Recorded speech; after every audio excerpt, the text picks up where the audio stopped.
परिज्ञान नष्टेषु मंत्रे व्रत योगीषु तिरोहितार्थ देवेषु कृष्ण एवं गतिर्मम। जय श्री कृष्णा, राधे राधे, श्री हरिदास। स्वागत है आप सभी का। आज हम कार्तिक मास मातम्य के 12वें अध्याय का श्रवण करेंगे। 11वें अध्याय में हमने जलंधर और भगवान विष्णु के युद्ध के विषय में श्रवण किया था। आज के इस अध्याय में जलंधर का शिवजी के पास राहु को दूत बनाकर भेजना श्रवण करेंगे। नारद जी बोले, हे राजा पृथु, उस दानवेंद्र राजा ने विधि पूर्वक मेरा पूजन सत्कार करके हंसकर कहा, हे ब्रह्मन, आप कहाँ से आए हैं? क्या कहीं कुछ वस्तु देखी है? जिस किसी कारण से भी आप आए हो तो आज्ञा करिए। नारद जी बोले, हे दैत्येंद्र, मैं कैलाश पर्वत पर गया था। वहाँ पार्वती के साथ बैठे हुए शिवजी को देखा। 10,000 योजन चौड़ा वह कैलाश पर्वत है। वहाँ पर अनेकों कल्पवृक्ष और कामधेनु है और बहुत से चिंतामणियों से प्रकाशित है। उसे देखकर मुझे बड़ा आश्चर्य हुआ कि तीनों लोकों में इनके समान समृद्धि कहीं है या नहीं। हे दैत्येंद्र, तब तुम्हारे वैभव की मुझे याद आई। इसी कारण मैं उसे देखने आया हूँ। तुम्हारा ऐश्वर्य देखकर ऐसा लगता है कि त्रिलोक में तुम्हारे समान कोई भाग्यशाली और नहीं है। फिर भी स्त्री के बिना इस तुम्हारी रिद्धि को देखकर विचार करता हूँ कि महादेव जी के समान सुखी और कोई नहीं है। यद्यपि अनेकों अप्सरा और नागकन्या आदि आपके पास है, तो भी वे सभी पार्वती जैसी सुंदर नहीं हैं, जिसकी सुंदरता रूपी समुद्र में डूबकर ब्रह्मा ने अपना वीर छोड़ दिया था। तब किसकी तुलना की जाए। एक बार मछली रूपधारी पार्वती के सुंदरता रूपी वन में तपस्वी महादेव जी ने भी भ्रमण किया था। सृष्टि रचते समय ब्रह्मा जी ने पार्वती जैसी अनेकों अप्सराओं को पैदा किया, परंतु उनके रूप के समान कोई अप्सरा पैदा नहीं हुई। स्त्री रत्न के भोगने वाले महादेव जी का वैभव सर्वश्रेष्ठ है, परंतु सब कुछ होते हुए भी तुम्हारा वैभव वैसा नहीं है। ऐसे कहकर जब मैं वहाँ से चल दिया, तब वह दैत्यराज उसके रूप को सुनकर कामदेव के ज्वर से पीड़ित हो गया।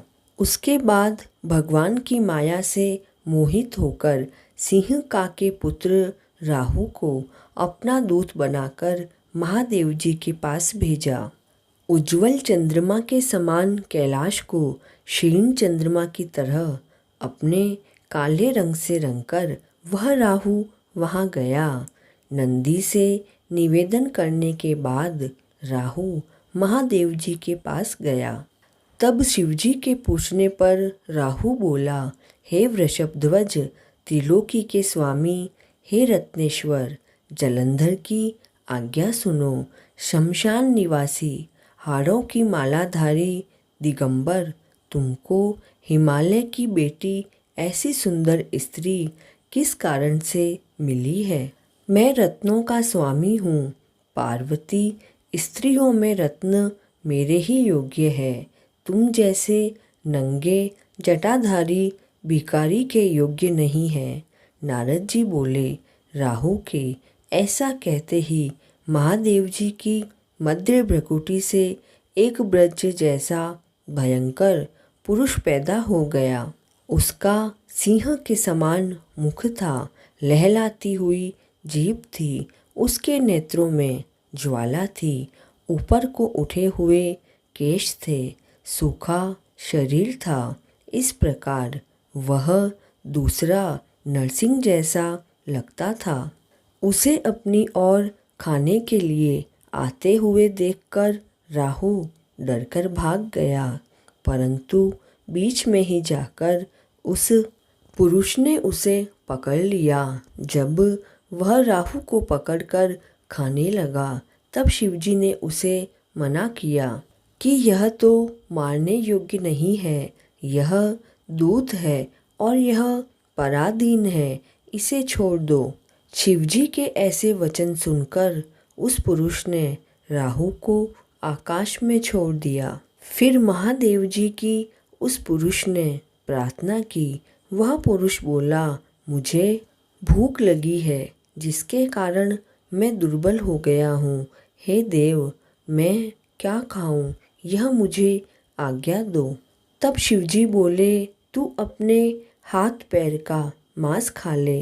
नारद जी बोले, शिवजी की आज्ञा से उस पुरुष ने अपने हाथ पांव का मांस खा लिया, केवल सिर ही बाकी रह गया।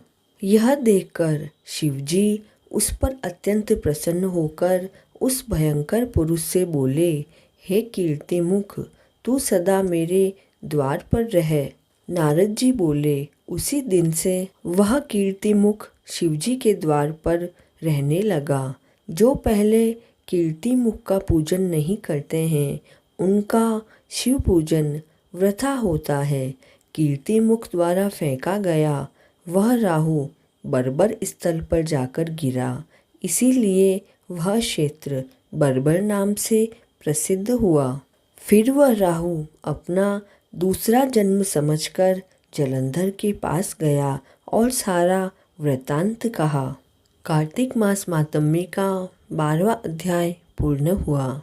रमा एकादशी की व्रत कथा का लिंक डिस्क्रिप्शन बॉक्स में मिल जाएगा, अतः रमा एकादशी की कथा का श्रवण करके पुण्य के भागी बने। जय श्री कृष्णा।